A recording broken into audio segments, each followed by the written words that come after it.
ഇന്നലെ വിട്ടയിടത്തുനിന്ന് തന്നെ തുടങ്ങാം. 8ാമത്തെ ശ്ലോകം. കിമാസ്ഥാ ബാലക ബ്രൂത മമേദമഹമിത്യലം ആജ്ഞാതം രമതേ ബാലസങ്കൽപ്പേ ബാലയേവ ച. അല്ലയോ ബാലന്മാരെ, കുട്ടികളെ എന്ന് പറഞ്ഞാൽ അവിവേകികളെ, അജ്ഞാനികളെ എന്നാണ് വിളിക്കുന്നത്. ബ്രൂത, നിങ്ങൾ എന്നോട് പറയുവിൻ. മമ ഇദം അഹം ഇത്യലം. ഒന്ന് ഞാനാണെന്നോ അല്ലെങ്കിൽ ഇത് എൻ്റേതാണെന്നോ ഈ സങ്കല്പങ്ങൾ, ഇങ്ങനെയുള്ള വിചാരങ്ങൾ എന്തിനാണ് നിങ്ങൾക്കുണ്ടാവുന്നത് എന്ന് ചോദിച്ചിട്ട് അദ്ദേഹം തന്നെ മറുപടി പറയുകയാണ്. ആ ജ്ഞാതം, ഇപ്പോഴാണ് എനിക്ക് ഓർമ്മ വന്നത്, ഞാൻ അറിയാതെ നിങ്ങളോട് ചോദ്യം ചോദിച്ചു പോയി. നിങ്ങളുടെ പക്കൽ ഉത്തരം ഉണ്ടാവത്തില്ല, അതറിയാം. എന്നാലും നമ്മൾ ചില സമയത്ത് ഉത്തരം കിട്ടില്ല എന്നറിഞ്ഞാലും ചില ചോദ്യങ്ങൾ നമ്മുടെ വായിൽ നിന്ന് ഉതിർന്നു വീഴാറുണ്ട്. അതുപോലെ ചോദിച്ചതാണ്.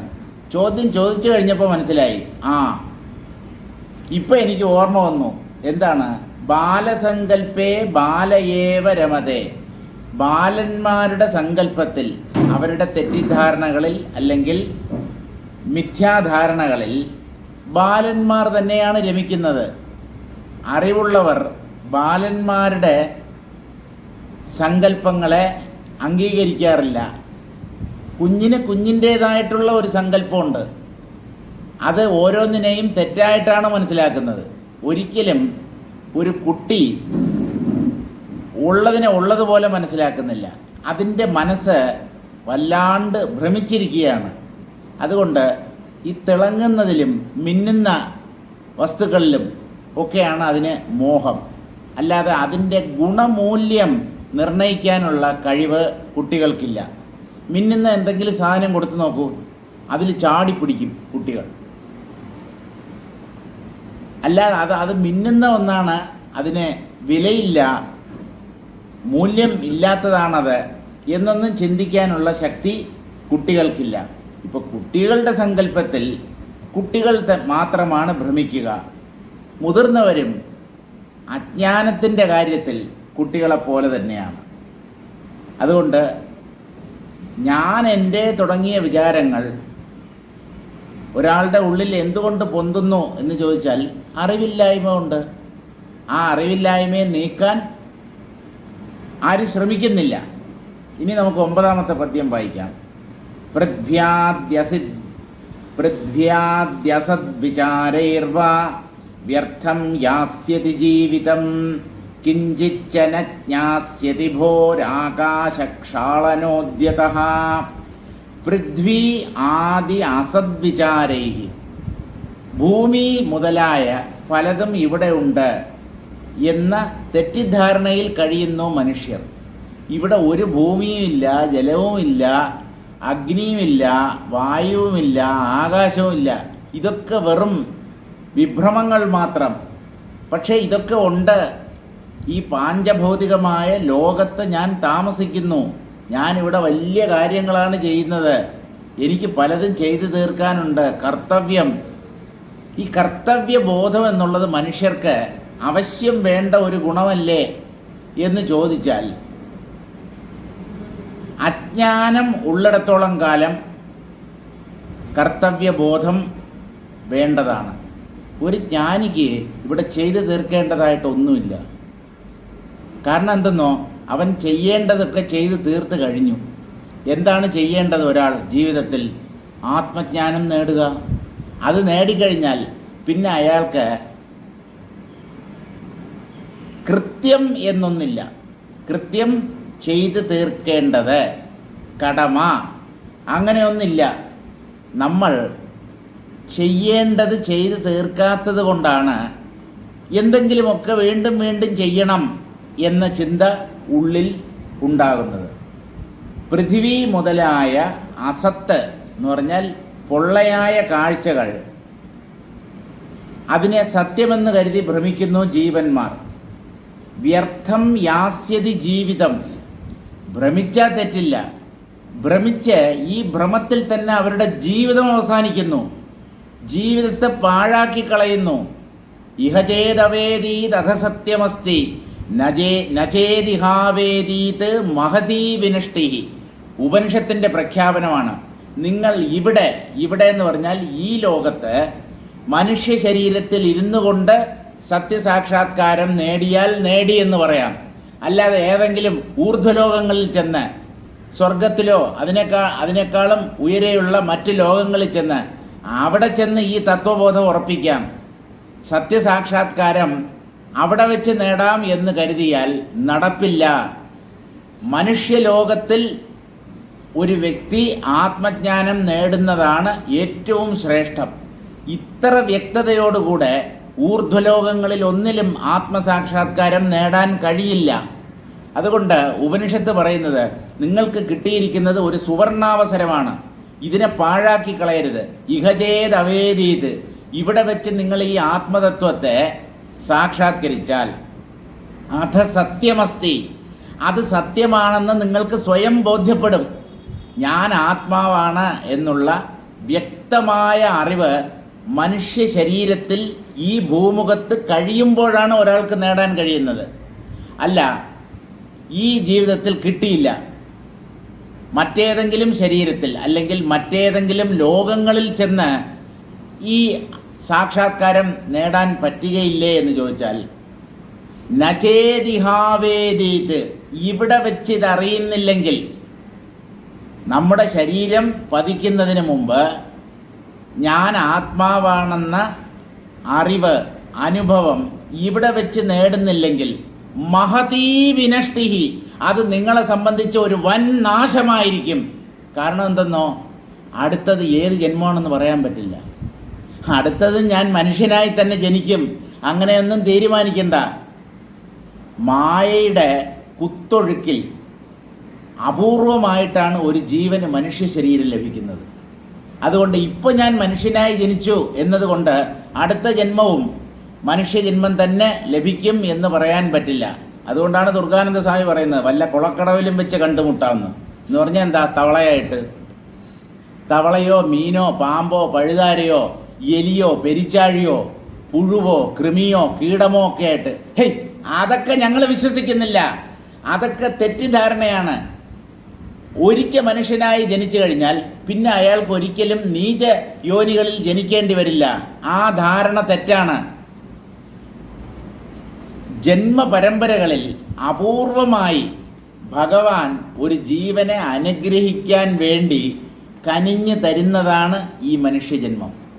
അതിനെ വേണ്ടവണ്ണം പ്രയോജനപ്പെടുത്താതിരിക്കുന്നവൻ അവന്, അതായത് കുട്ടികൾക്ക് നമ്മൾ പേനയും പെൻസിലും സ്ലേറ്റും പുസ്തകവും ഒക്കെ പഠിക്കാനായി വാങ്ങിച്ചു കൊടുക്കുന്നില്ലേ? മാതാപിതാക്കൾ ഇതൊക്കെ വാങ്ങിച്ചു കൊടുക്കുന്നതിൻ്റെ പുറകിലുള്ള ഉദ്ദേശം എന്താണ്?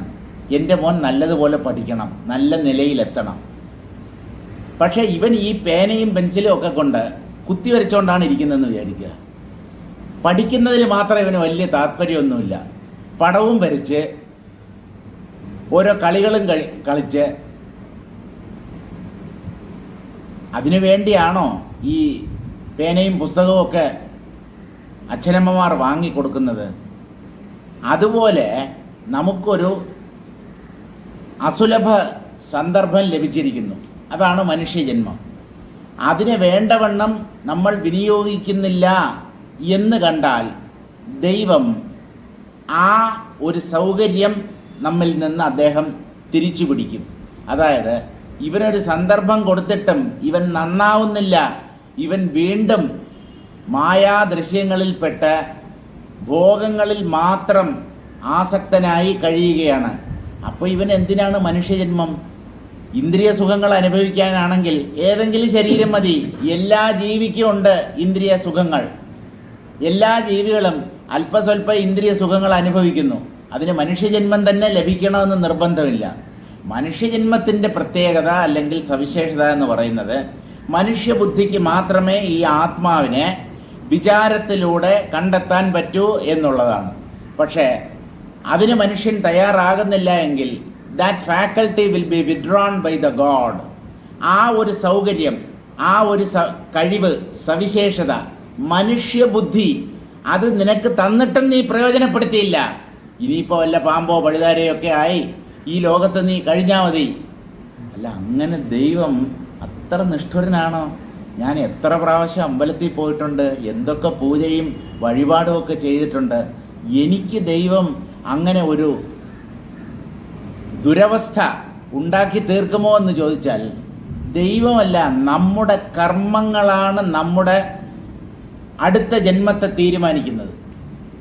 നമ്മളിവിടെ എങ്ങനെ ജീവിക്കുന്നു, ഈ ജീവിതം ആണ് ഭാവി ജീവിതത്തെ കരുപ്പിടിപ്പിക്കുന്നത്. അതുകൊണ്ട് ഇതിൽ ദൈവത്തിൻ്റെ പങ്കൊന്നുമില്ല. നമ്മൾ ദൈവം തന്നതാണ് മനുഷ്യജന്മം എന്നൊക്കെ പറയുന്നുണ്ടെങ്കിലും ഒരു ജീവൻ്റെ പുണ്യകർമ്മങ്ങളുടെ ഫലമായിട്ടാണ് പുണ്യവും പാപവും ഏതാണ്ട് സമമാകുമ്പോഴാണ് മനുഷ്യജന്മം ലഭിക്കുന്നത്.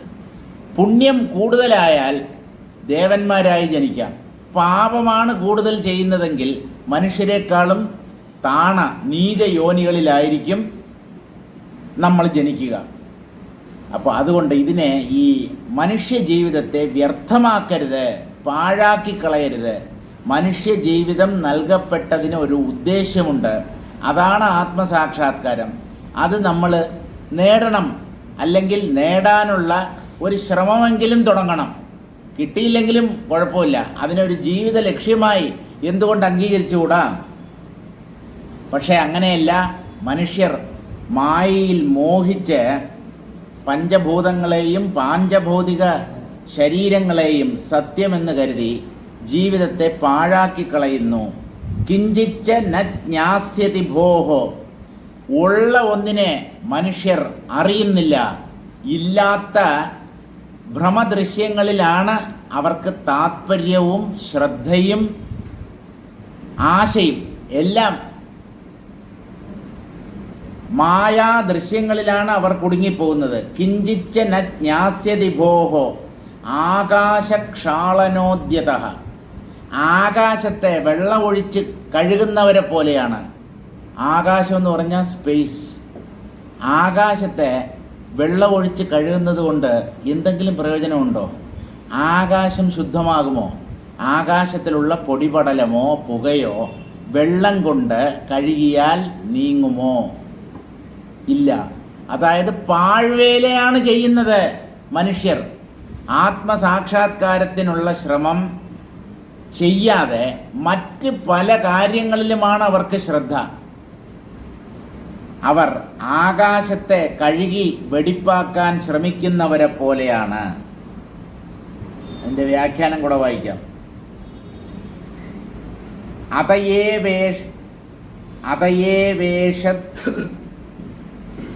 അതയേവേഷത് സഞ്ജാത വിവേകൈഃ പൃഥ്വ്യാദീനാം അസതാം ലാഭാദിഹേതും വ്യർത്ഥജന്മനാശകരം വിചാരം ത്യക്ത്വാ ജന്മസാർത്ഥക്യാപാദകം വൈരാഗ്യാദി സാധനജാതമവലംബനീയം ഇത്യാശയേനാഹ പൃഥ്വ്യാദീതി.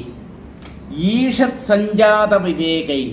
ഈഷത്ത് എന്നുള്ള സംസ്കൃത വാക്കിന് അല്പം, സ്വൽപ്പം, ഇത്തുപൂരം എന്ന് മലയാളം നമ്മുടെ തിരുവനന്തപുരം ഭാഷയിൽ പറഞ്ഞാൽ, വേറെ ഒരിടത്ത് തൃശ്ശൂർ പൂരം കേട്ടിട്ടുണ്ട്, അങ്ങനെയുള്ള മറ്റ് പല പൂരങ്ങളും നമ്മൾ കേട്ടിട്ടുണ്ട്. പകൽപൂരം, തൃശ്ശൂർ പൂരം. ഈ തിരുവനന്തപുരക്കാരൻ മാത്രം പ്രയോഗിക്കുന്ന ഒരു വാക്കാണ് ഇത്തുപൂരം. ഇത്തിരി, ഇച്ചിരി, ഇങ്ങനെ പല വാക്കുകളും ഉണ്ട്.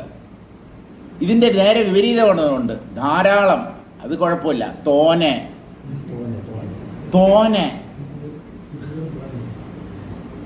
ഇപ്പോൾ ഓരോ പ്രദേശങ്ങളിൽ ഓരോ തരം വാക്കാണ് പ്രയോഗിക്കുന്നത്. അപ്പോൾ ഇവിടെ ഈഷത് സഞ്ജാത വിവേകൈ, ഒരല്പം വിവേകമുണ്ടെങ്കിൽ ഈ ആത്മജ്ഞാനത്തിന് വേണ്ടി മനുഷ്യൻ ശ്രമിക്കും. അങ്ങേയറ്റത്തെ അവിവേകികൾ മാത്രമാണ് ആത്മജ്ഞാനത്തിനായി പ്രയത്നിക്കാതെ ബാഹ്യ വിഷയങ്ങളിൽ മോഹിച്ചു കഴിയുന്നത്. മനുഷ്യനായി ജനിച്ചു ഒരല്പം വിവേകം ഉള്ളിലുണ്ടെങ്കിൽ പൃഥ്വ്യാദീനാം അസതാം ലാഭാദിഹേതും വ്യർത്ഥ ജന്മനാശകരം വിചാരം ത്യക്ത്വ. ഈ പഞ്ചഭൂതങ്ങളെ സത്യമെന്ന് കരുതി പഞ്ചഭൂത സംഘാതമായ ശരീരത്തെയും സത്യമെന്ന് കരുതി ഈ ശരീരം ഇന്ദ്രിയ സുഖങ്ങൾ അനുഭവിക്കാനുള്ളതാണ് എന്ന് കരുതി ഈ ഇല്ലാത്ത കാഴ്ചകളിൽ മനുഷ്യർ ഭ്രമിക്കുന്നു. അസതാം ലാഭാതിഹേതും, ഈ ശരീരത്തിലൂടെ മനുഷ്യർ നേടുന്നതൊക്കെ നശ്വരങ്ങളാണ്. എന്ത് നേടിയാലും അതൊക്കെ നശ്വരമായിരിക്കും. നമ്മൾ അനുഭവിക്കുന്ന സുഖങ്ങൾ ക്ഷണികങ്ങളാണ്. എത്ര നേരത്തേക്കുണ്ടാകും ഒരു മനുഷ്യൻ അനുഭവിക്കുന്ന സുഖം? അല്പകാലം, കാലമൊന്നുമില്ല, ഏതാനും ക്ഷണം, കുറച്ച് സെക്കൻഡുകൾ, ഒരു മിനിറ്റ് പോലും നീണ്ടു നിൽക്കത്തില്ല മനുഷ്യർ അനുഭവിക്കുന്ന സുഖം. ഇങ്ങനെ അല്പമായ സുഖങ്ങൾക്ക് വേണ്ടി, അതും ഇല്ലാത്ത സുഖങ്ങൾക്ക് വേണ്ടി, മിഥ്യയായ സുഖത്തിന് വേണ്ടി വ്യർത്ഥ ജന്മനാശകരം വിചാരം, ജീവിതത്തെ നശിപ്പിച്ചു കളയുന്നു, ജന്മത്തെ പാഴാക്കി കളയുന്നു. ഈ ജന്മങ്ങളെയെല്ലാം നശിപ്പിക്കുന്ന ഒന്നുണ്ട്, അതാണ് തത്വവിചാരം. ജന്മങ്ങൾക്ക് അറുതി വരുത്തുന്നത് തത്വവിചാരമാണ്. ആ തത്വവിചാരത്തെ ത്യക്ത്വാ, പിന്തുടരാതെ, തത്വവിചാരം ചെയ്യാതെ അതിനെ ഉപേക്ഷിച്ചിട്ട് ജന്മസാർത്ഥക്യാപാദകം വൈരാഗ്യാദി സാധനജാതം അവലംബനീയം, ജന്മത്തെ സാർത്ഥകമാക്കി തീർക്കുന്ന, സഫലമാക്കി തീർക്കുന്ന വൈരാഗ്യം മുതലായ സാധനകളെ മനുഷ്യർ അംഗീകരിക്കണം. സാധന ചതുഷ്ടയ സമ്പത്ത് എന്ന് ശങ്കരാചാര്യസ്വാമികൾ അദ്ദേഹത്തിൻ്റെ വിവേക ചൂടാമണി എന്ന ഗ്രന്ഥത്തിൽ ആരംഭത്തിൽ തന്നെ പറയുന്ന 4 ഗുണമൂല്യങ്ങളുണ്ട്. വിവേകം, വൈരാഗ്യം, ശമാധി, ഷഡ്ക സമ്പത്ത്, മുമുക്ഷുത്വം. ഈ 4 വൈരാഗ്യാദി എന്നതുകൊണ്ട് ഈ 4 ഉദ്ദേശിക്കപ്പെടുന്നത്. സാധന ചതുഷ്ടയ സമ്പത്ത്, അവയെ ആശ്രയിക്കണം. അതിനു വേണ്ടിയാണ് മനുഷ്യജന്മം. യഥാ സ്വർണരത്നാദി ലോഭേച്ഛയാ പ്രവൃത്തഃ തദാകരസ്ഥാനക്ഷാളനം വിഹായ ആകാശക്ഷാളനോദ്യതശ്ചേൻ മഹതാഭിശ്രമേണ നകിഞ്ചിച്ച ഫലം ജ്ഞാസ്യതി ദ്രക്ഷ്യതി തദ്വദിത്യർത്ഥഃ. ഈ ആകാശത്തെ കഴുകുക എന്നുള്ള ഉദാഹരണം എന്തിനാണ് ഇവിടെ കൊണ്ടുവന്നത്? വ്യർത്ഥമായ ജോലി, നിഷ്ഫലമായ കാര്യം, അതിനെ കുറച്ചുകൂടെ വ്യക്തമാക്കുകയാണ്. യഥാ സ്വർണരത്നാദി ലോഭേച്ഛയ, സ്വർണം, രത്നം മുതലായവ കൈക്കലാക്കണം എന്ന് ലോഭമുള്ള ഒരു വ്യക്തി പ്രവൃത്തഃ തദാകരസ്ഥാനക്ഷാളനം വിഹായ, സ്വർണം, രത്നക്കല്ലുകൾ ഇവയെല്ലാം മാലിന്യത്തോടുകൂടെ ചേർന്നാണ് കിടക്കുക. അപ്പോൾ അവയെ നമ്മൾ മണ്ണിൽ നിന്നോ മറ്റോ ഒക്കെ എടുത്ത് അതിനെ ശുദ്ധീകരിക്കണം. അപ്പോഴാണ് നമുക്ക് ശുദ്ധമായ ആ സ്വർണത്തെയോ അല്ലെങ്കിൽ രത്നക്കല്ലുകളെയോ സമ്പാദിക്കാൻ കഴിയുക. സ്വർണം, രത്നം മുതലായവയെ നേടണം എന്ന് അതിയായ ആഗ്രഹമുള്ള ഒരു വ്യക്തി അവ ഉള്ള സ്ഥലത്ത്, എന്ന് പറഞ്ഞാൽ എവിടെയാണോ സ്വർണം കിട്ടുക അല്ലെങ്കിൽ സ്വർണത്തരികൾ എവിടെയാണോ ധാരാളമായി കാണപ്പെടുന്നത്, അതുപോലെ രത്നങ്ങൾ എവിടെയാണ് കിട്ടുക എന്ന് അറിഞ്ഞ് ആ സ്ഥലത്ത് അന്വേഷിക്കണം. ആ സ്ഥലത്ത് അന്വേഷിക്കുമ്പോഴും അയാൾക്ക് മണ്ണും ചെളിയും പൊടിയും ഒക്കെ പുരണ്ട സ്വർണത്തരികളോ അല്ലെങ്കിൽ രത്നക്കല്ലുകളോ മാത്രമാണ് ലഭിക്കുക. അതിനെ അയാൾ കൊണ്ടുവന്ന് നല്ലപോലെ കഴുകി വൃത്തിയാക്കണം. അപ്പോഴാണ് അയാൾക്ക് ശുദ്ധമായ സ്വർണമോ രത്നമോ ഒക്കെ നേടാൻ കഴിയുക. ഇതുപോലെ ആത്മാവ്, അതിന് എവിടെയാണ് തേടേണ്ടത് എന്ന് നല്ലതുപോലെ അറിയണം. ഈ ആത്മാവിനെ തന്നെയാണ് ദൈവം, ഈശ്വരൻ എന്ന് പറയുന്നത്. എല്ലാവർക്കും ഈശ്വരനെ കാണണം, ഈശ്വര ദർശനം അല്ലെങ്കിൽ ഈശ്വര സാക്ഷാത്കാരം, എല്ലാവരുടെയും ഉദ്ദേശം അതാണ്. പക്ഷേ അതിൻ്റെ പുറകിലൊരു വലിയ ദുരുദ്ദേശമുണ്ട്. ഈ ദൈവത്തെ പ്രത്യക്ഷപ്പെടുത്തിയിട്ട് ഇവർ ചോദിക്കുന്നത് നശ്വരങ്ങളായ കാര്യങ്ങളെയാണ്, അല്പമായ കാര്യങ്ങളെയാണ് സർവേശ്വരനോട് മനുഷ്യൻ യാചിക്കുന്നത്. കാരണം ഈ ജ്ഞാനത്തിൻ്റെ മൂല്യം അയാൾ മനസ്സിലാക്കുന്നില്ല. ഏറ്റവും ശ്രേഷ്ഠമായത്, അങ്ങേയറ്റം മഹത്വമുള്ളത് ഈ ജ്ഞാനമാണ്. ആ ജ്ഞാനത്തെ ആരും ചോദിക്കുന്നില്ല. നമ്മുടെ ഭാഗവതത്തിൽ വരുന്ന ഒരു കഥാപാത്രമുണ്ട്, ധ്രുവൻ.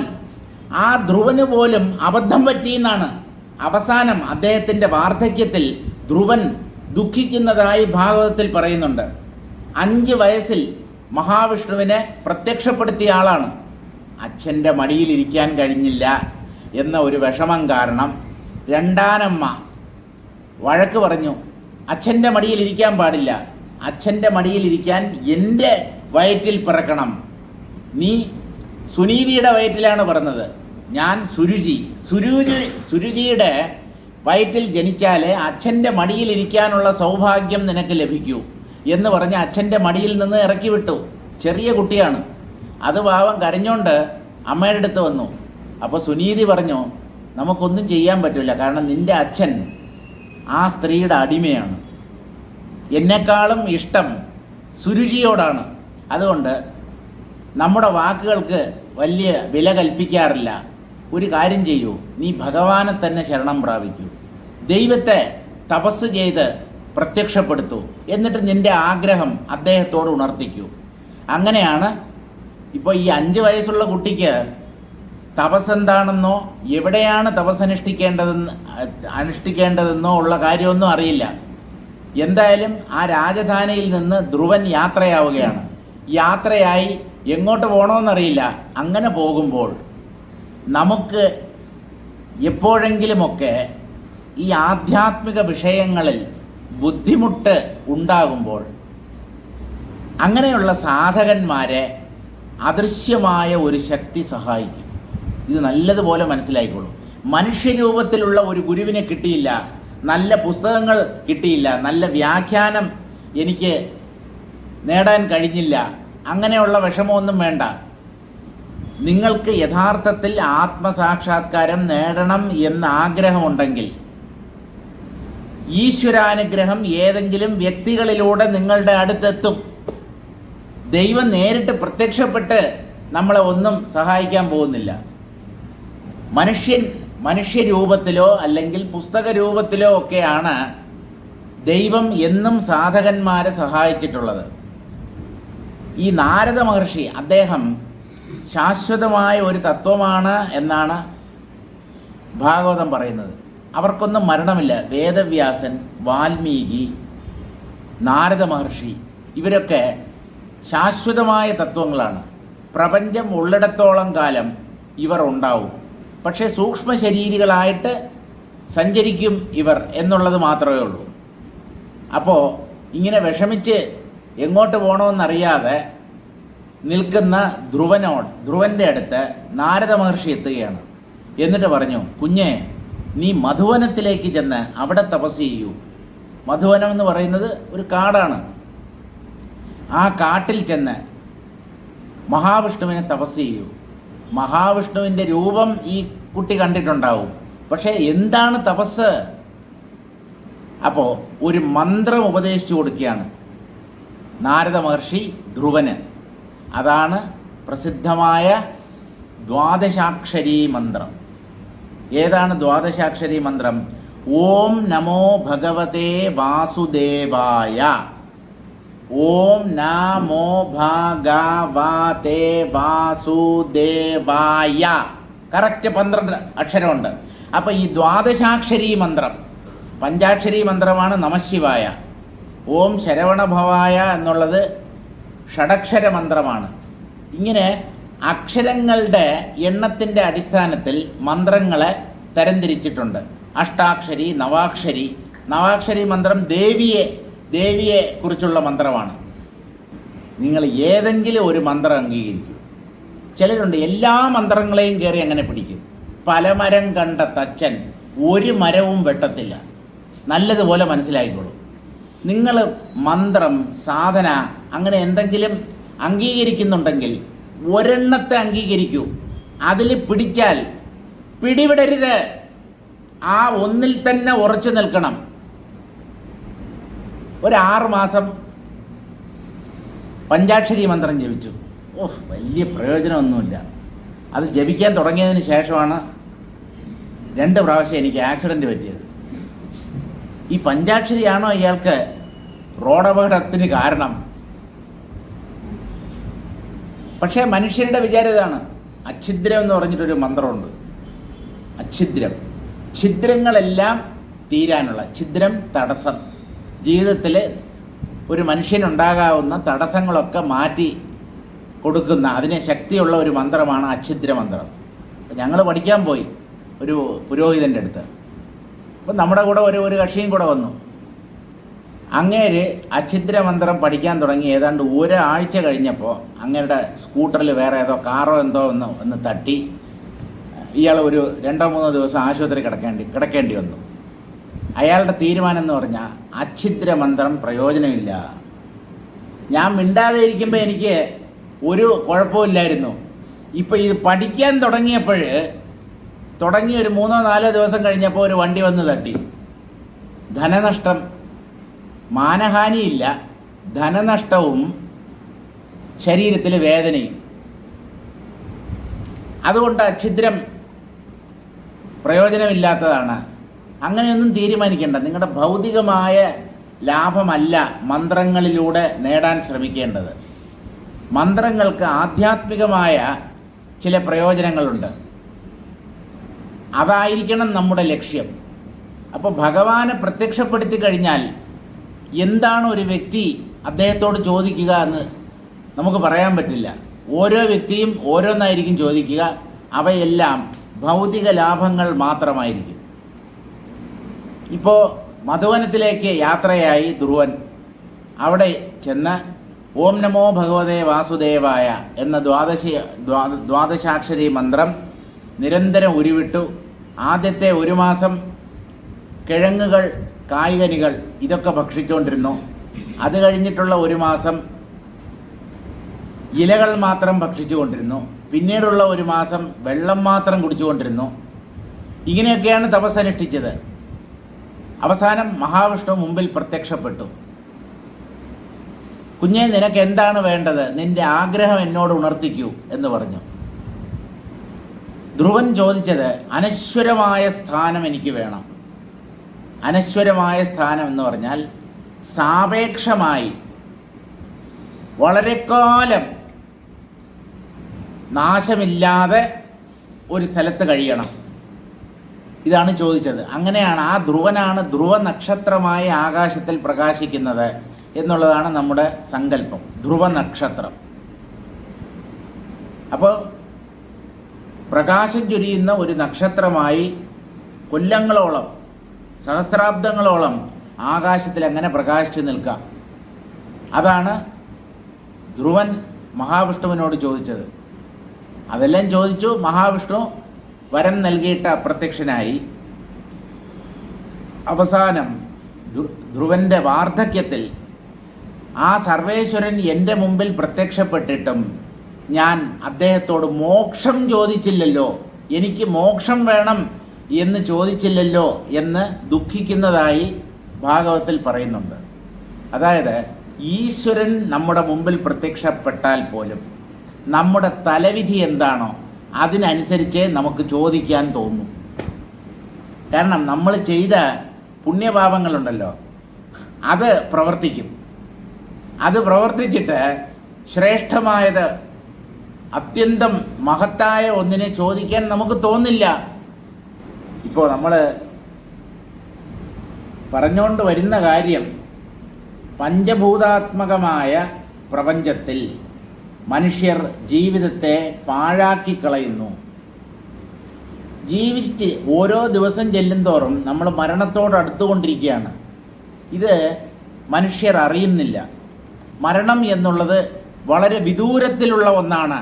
കുറേ കൊല്ലങ്ങൾക്ക് ശേഷം എന്നെ സമീപിക്കുന്ന ഒന്നാണ് മരണം എന്നാണ് പലരും കരുതിയിരിക്കുന്നത്. അങ്ങനെയല്ല. നമ്മൾ ജനിച്ച അന്ന് മുതൽ, നമ്മുടെ ശരീരം ഗർഭത്തിൽ രൂപപ്പെട്ട അന്ന് മുതൽ മരണം നമ്മെ നിഴൽ പോലെ പിന്തുടരുന്നു. ഇത് അറിയുന്നില്ല മനുഷ്യൻ. നമ്മുടെ നിഴലാണ് മരണം. എങ്ങനെയാണോ നമ്മൾ പോകുന്ന സ്ഥലത്തൊക്കെ നമ്മുടെ നിഴലും നമ്മുടെ ഒപ്പം ഉണ്ടാകുന്നത്. അതുപോലെ മരണം എപ്പോഴും നമ്മുടെ കൂടെയുണ്ട്. മരണമാകുന്ന സർപ്പത്തിൻ്റെ വായിലാണ് തവളകളെപ്പോലെയുള്ള ജീവന്മാർ. ചക്ഷുശ്രവണകളസ്ഥമാം ദർദുരം ഭക്ഷണത്തിനപേക്ഷിക്കുന്നതുപോലെ കാലാഹിനാപരിഗ്രസ്തമാം ജീവനും ആലോലചേതസാ ഭോഗങ്ങൾ തേടുന്നു. ഏതിലുള്ളതാണെന്ന് മനസ്സിലായില്ല. ആരെങ്കിലും പറയാവോ? ലക്ഷ്മണോപദേശമല്ല, ലക്ഷ്മണോപദേശം തന്നെയാണോ?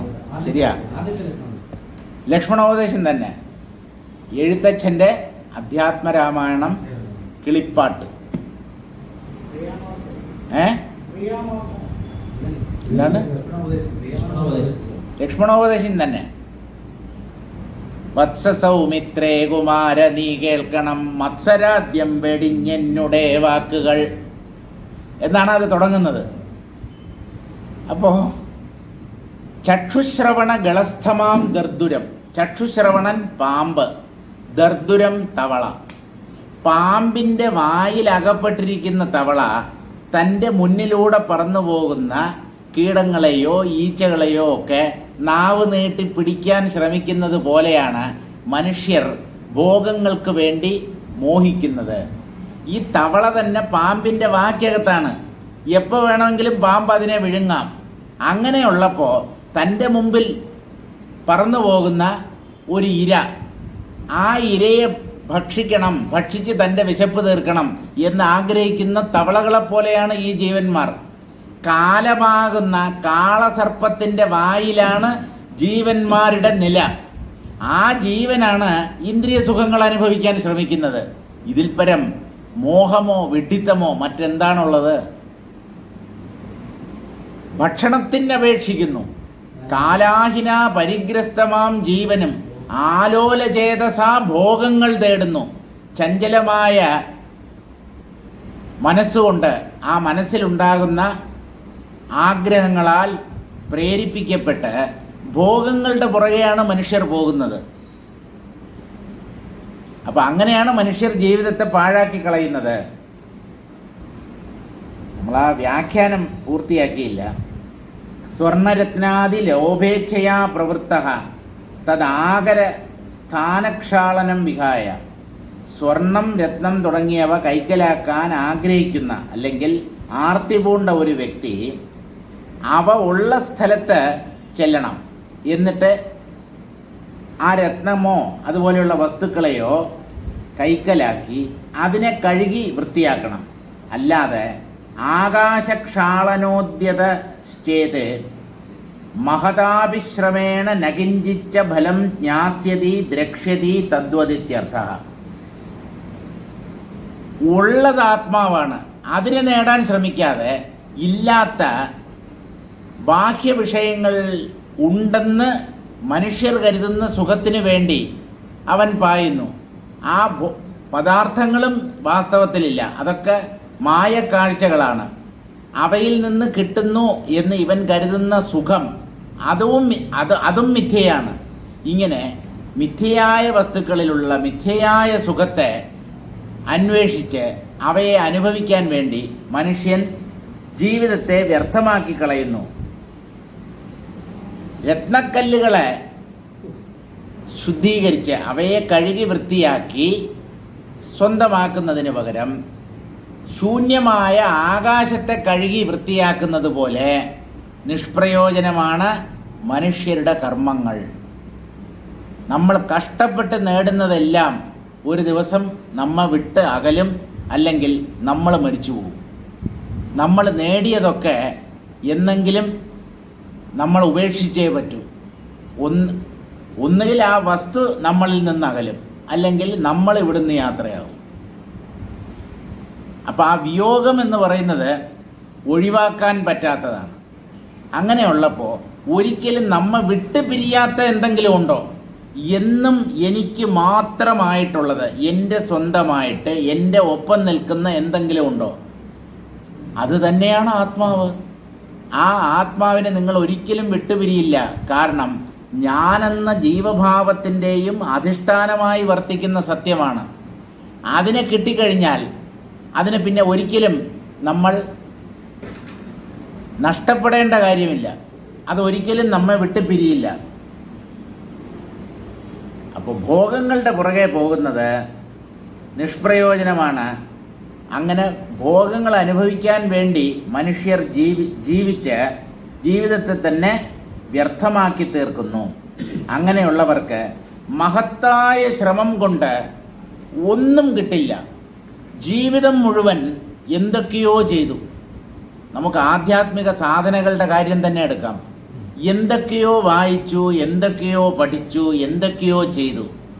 അവസാനം നിങ്ങൾക്ക് എന്ത് കിട്ടി? നിങ്ങൾ ഈ സാധനകളിലൂടെ നേടിയതെന്ത്? ഈ ചോദ്യത്തിന് ഉത്തരം ഒന്നുമില്ല. ആളുകൾ കൈമലർത്തുകയാണ് ചെയ്യുന്നത്. എത്രയോ മന്ത്രങ്ങൾ ജപിച്ചു, പലതും പഠിച്ചു, ചതുർവേദങ്ങൾ നല്ലതുപോലെ അഭ്യസിച്ചു, മനഃപ്പാഠമാക്കി, ധാരാളം മന്ത്രങ്ങൾ ജപിച്ചു, സ്തോത്രങ്ങളും ശ്ലോകങ്ങളുമൊക്കെ പലവരും ജപിച്ച് ഹൃദിസ്ഥമാക്കി. ഇപ്പം അയാൾ മരിക്കാൻ കിടക്കുന്നു. നിങ്ങൾ ജപിച്ചതിൻ്റെ പ്രയോജനം എന്താണ്? നിങ്ങൾ എന്ത് നേടാനാണ് ഈ ആധ്യാത്മിക സാധനകൾ അനുഷ്ഠിച്ചത്? എന്തൊക്കെയോ നേടണമെന്നുള്ള ആഗ്രഹം ഉണ്ടായിരുന്നു, പക്ഷേ കയ്യിൽ കിട്ടിയത് ഒന്നുമില്ല. ഒന്നും യഥാർത്ഥത്തിൽ നേടാൻ കഴിഞ്ഞില്ല. അപ്പോൾ നമ്മുടെ ആ പ്രയത്നം വിഫലമായി എന്നല്ലേ കരുതേണ്ടത്? ഇങ്ങനെ സാധനകൾ ചെയ്തിട്ട് ഒരു പ്രയോജനവും കിട്ടാതെ ജീവിതം ഒടുങ്ങുന്നു. ശ്രീരാമകൃഷ്ണദേവൻ മനോഹരമായൊരു ഉദാഹരണം പറയും. ഒരാൾ സന്ധ്യാസമയത്ത് നല്ല പോലെ വെള്ളമടിച്ചിട്ട് ഒരു ആറിൻ്റെ കരയിലെത്തി. ഇയാൾക്ക് അക്കരെ പോകണം. അപ്പോൾ കടത്തുകാരനൊന്നുമില്ല. അപ്പോൾ അവിടെ ഒരു തോണിയുണ്ട്. തോണിയും പങ്കായും ഒക്കെ ഉണ്ട്. ഇയാൾ എന്ത് ചെയ്തെന്ന് പറഞ്ഞാൽ, ശരി എനിക്കെന്തായാലും അക്കരെ പോകണം, അക്കരെയാണ് ഇയാളുടെ വീട്. വള്ളത്തിൽ കയറിയിരുന്ന് തുഴയാൻ തുടങ്ങി. രാത്രി മുഴുവൻ തുഴഞ്ഞ് ഏതാണ്ട് നേരം വെളുക്കാറായി. പക്ഷെ ഈ നദിയുടെ അക്കരെ എത്താൻ കഴിയുന്നില്ല. എന്താ ഇത്രയ്ക്ക് വീതിയുണ്ടോ ഈ നദിക്ക്? രാത്രി മുഴുവൻ തുഴഞ്ഞു. അവസാനം നേരം വെളുത്തപ്പോൾ നോക്കിയപ്പോൾ എന്താ കണ്ടതെന്ന് ചോദിച്ചാൽ, ഈ വള്ളത്തെ ഒരു കുറ്റിയിൽ കെട്ടിയിട്ടിരിക്കുകയായിരുന്നു. ഇയാൾ ആ കുറ്റിക്ക് ചുറ്റുമാണ് തുഴഞ്ഞത്. തുഴച്ചിൽ വട്ടത്തിലുള്ള തുഴച്ചിലാണ്. നീളത്തിൽ തുഴഞ്ഞാലല്ലേ അക്കരെ എത്താൻ പറ്റൂ. ഈ കുറ്റിക്ക് ചുറ്റുമാണ് അയാൾ തുഴഞ്ഞത്. പക്ഷെ തുഴഞ്ഞു എന്നുള്ളത് സത്യമാണ്. രാത്രി മുഴുവൻ തുഴഞ്ഞു. ഒരിഞ്ച് മുമ്പോട്ട് പോയിട്ടില്ല. പിന്നെയും വഞ്ചി തിരുനക്കരെ തന്നെ. ഒരിഞ്ച് ഇമ്പ്രൂവ്മെന്റ്. ആത്മാവിനോട് ഒരിഞ്ചോ ഒരു സെന്റിമീറ്ററോ പോലും സാധകന്മാർക്ക് അടുക്കാൻ കഴിയുന്നില്ല. എന്തുകൊണ്ടെന്ന് ചോദിച്ചാൽ, ആദ്യം കുറ്റിയിൽ കെട്ടിയിരിക്കുന്ന വള്ളത്തെ കയറൂരി വിടണം. ആ കയറഴിക്കണം. കയറഴിച്ചിട്ട് തുഴഞ്ഞാൽ നിങ്ങൾക്ക് അതിവേഗം ലക്ഷ്യസ്ഥാനത്തെത്താം. ഇവിടെ ഈ കുറ്റി എന്ന് പറയപ്പെടുന്നത് എന്താണ്? ഞാൻ ചെയ്യുന്നു എന്നുള്ള അഹങ്കാരം. അതിനെ വിടാതെ നിങ്ങൾ എന്തൊക്കെ സാധനകൾ ചെയ്താലും ഒരു പ്രയോജനവുമില്ല. ഈ ഞാനിനെ ഇല്ലാതാക്കാനാണ് സാധനകൾ ഉപകരിക്കേണ്ടത്. ഈ സാധനങ്ങളൊക്കെ ചെയ്യുമ്പോൾ ഞാൻ ചെയ്യുന്നു, എനിക്ക് ചെയ്യണം, ഞാൻ ചെയ്യും, വിടില്ല, ഞാൻ ചാവുന്നത് വരെ ചെയ്യും, ചത്തു കഴിഞ്ഞ പരലോകത്ത് പോയും ഞാൻ ഈ സാധനകളൊക്കെ ചെയ്യും. സാധനകളുടെ ലക്ഷ്യം എന്താണ്? സാധനകളിലൂടെ നേടേണ്ടത് ആത്മജ്ഞാനം. ആ കാര്യം മനസ്സിലാക്കുന്നില്ല. അഹങ്കാര നാശമാണ് ആധ്യാത്മിക സാധനകളിലൂടെ നേടേണ്ടത് എന്ന സത്യം മനസ്സിലാക്കാതെ സാധന ചെയ്ത് അഹങ്കാരം ഉള്ളിൽ വർദ്ധിക്കുകയാണ് ചെയ്യുന്നത്. അഹങ്കാരത്തിൻ്റെ കട്ടി കൂടി അവസാനം എന്താ? ശരീരം കൊഴിഞ്ഞു പോകുന്നു. ചെയ്തതിലൊന്നിലും തൃപ്തി വന്നില്ല. ജപിച്ചു മതിയായില്ല, തിന്ന് മതിയായില്ല, കുടിച്ചു മതിയായില്ല, ചെയ്ത് തൃപ്തി വന്നില്ല. ഇങ്ങനെ അതൃപ്തനായി ജീവിതം അവസാനിപ്പിക്കാനാണോ നാം ശ്രമിക്കേണ്ടത്?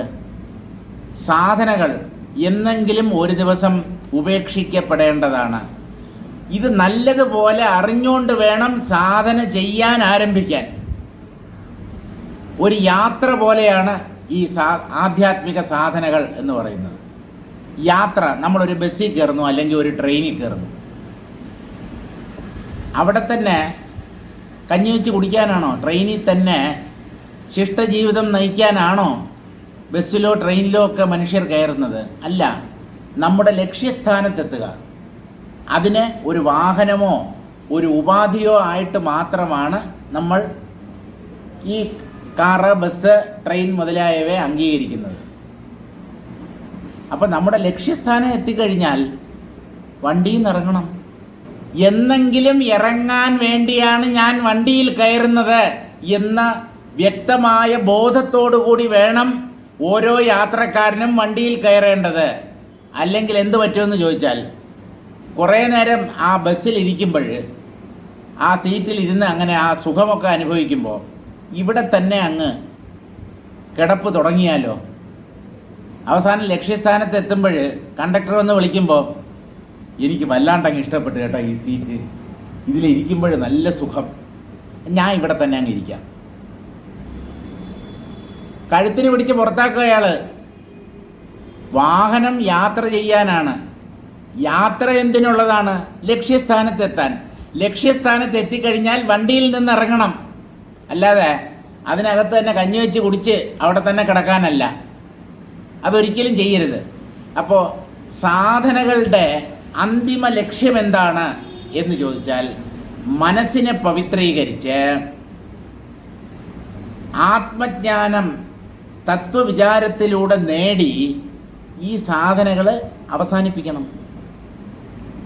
നിർത്തേണ്ടതാണ് കർമ്മങ്ങൾ, നിർത്തേണ്ടതാണ് ഏത് ആധ്യാത്മിക സാധനയും.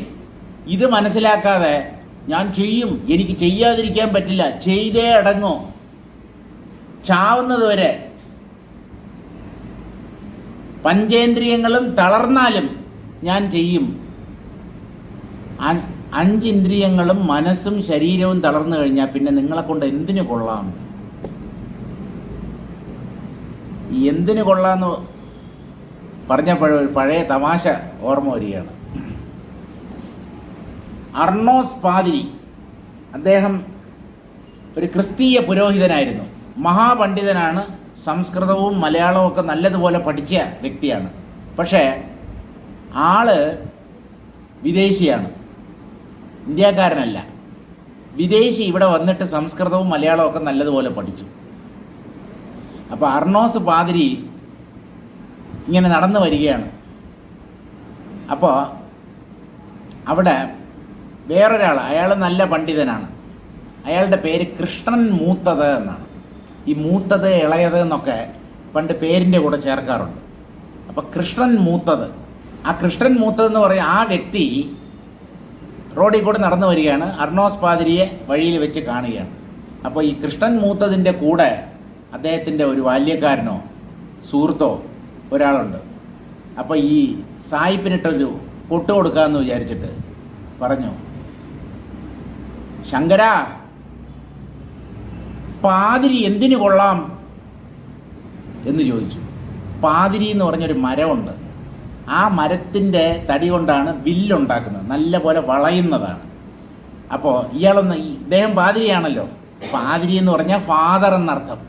നമ്മൾ ഇംഗ്ലീഷ് ഈ പള്ളിയിൽ അച്ഛൻ എന്ന് പറയത്തില്ലേ, ഫാദർ എന്നുള്ളതിനെയാണ് മലയാളത്തിൽ പാതിരി എന്നാക്കിയത്.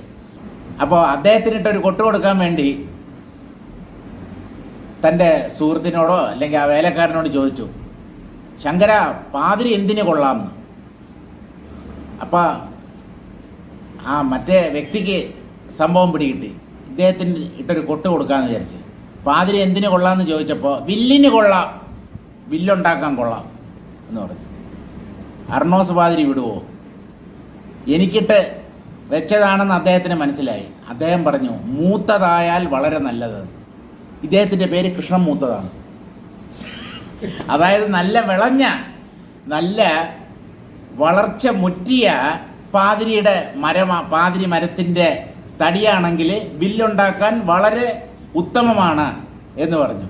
അപ്പോൾ പാതിരി എന്തിനു കൊള്ളാമെന്ന് ചോദിച്ചപ്പോൾ വില്ലിന് കൊള്ളാമെന്ന് ചിങ്കിടി പറഞ്ഞു. അതിന് അദ്ദേഹം പറഞ്ഞ മറുപടി, മൂത്തതായാൽ വളരെ നല്ലത്. അപ്പോൾ ഉരുളയ്ക്കുപ്പേരി പോലെ മറുപടി നൽകിയില്ലേ? ഇതുപോലെ വേറൊന്നുണ്ട്. ഇതേ അർണോസ് പാതിരിക്ക് വേറൊരാൾ വെച്ചു. അതായത് ഈ സംസ്കൃത പദങ്ങളാകുമ്പോൾ എല്ലാവർക്കും ഒന്നും സംസ്കൃതം അത്ര അറിയത്തില്ലല്ലോ. അപ്പോൾ ഈ അർണോസ് പാതിരി തന്നെയാണ്. അപ്പം അദ്ദേഹത്തിന് ഈ വിദേശി ആയതുകൊണ്ട് അവർക്ക് ചെറിയ പൂച്ചക്കണ്ണുണ്ട്. നമ്മൾ പൂച്ചക്കണ്ണൻ എന്ന് പറയാറില്ലേ? പൂച്ചക്കണ്ണുണ്ട്. അപ്പോൾ പൂച്ചക്കണ്ണാന്ന് നേരിട്ട് വിളിക്കുന്നതിന് പകരം ഒരാൾ അദ്ദേഹത്തെ വിളിച്ചു, ഗജമുഖ വാഹന രിപുനയന. ഗജമുഖ വാഹന രിപുനയന. ഗജമുഖൻ ഗണപതി, ഗജമുഖ വാഹനം എലി, എലിയുടെ രിപു പൂച്ച, നയന കണ്ണുള്ളവൻ. എടാ പൂച്ചക്കണ്ണ എന്ന് വിളിക്കുന്നതിന് പകരം സംസ്കൃതത്തിൽ ഗജമുഖ വാഹന രിപുനയന എന്ന് വിളിച്ചു. പാതിരിയുണ്ടോ? വിടുന്നു. അദ്ദേഹം തിരിച്ചു പറഞ്ഞു, ദശരഥ നന്ദന സഖി വദന എന്ന് പറഞ്ഞു. ദശരഥ നന്ദനൻ ശ്രീരാമൻ, ശ്രീരാമന്റെ സഖാവ്. സഖി എന്ന് പറഞ്ഞാൽ അവിടെ കൂട്ടുകാരി, തോഴി എന്നുള്ളതല്ല. ദശരഥ നന്ദന സഖാവ് ആരാണ്? ഹനുമാൻ. ഹനുമാനെ പോലെ മുഖമുള്ളവനെ കൊരങ്ങാന്ന് വിളിച്ചു. പൂച്ചക്കണ്ണാന്ന് വിളിച്ചപ്പോൾ അങ്ങനെ തിരിച്ചു പറഞ്ഞു കൊരങ്ങാന്ന് വിളിച്ചു. അപ്പോൾ സംസ്കൃതം കുറച്ചെങ്കിലും അറിയാമെങ്കിൽ മാത്രമേ ഇങ്ങനെയുള്ള പദപ്രയോഗങ്ങൾ ചെയ്യാൻ പറ്റൂ, ഇങ്ങനെയുള്ള പദങ്ങൾ പ്രയോഗിക്കാൻ പറ്റും.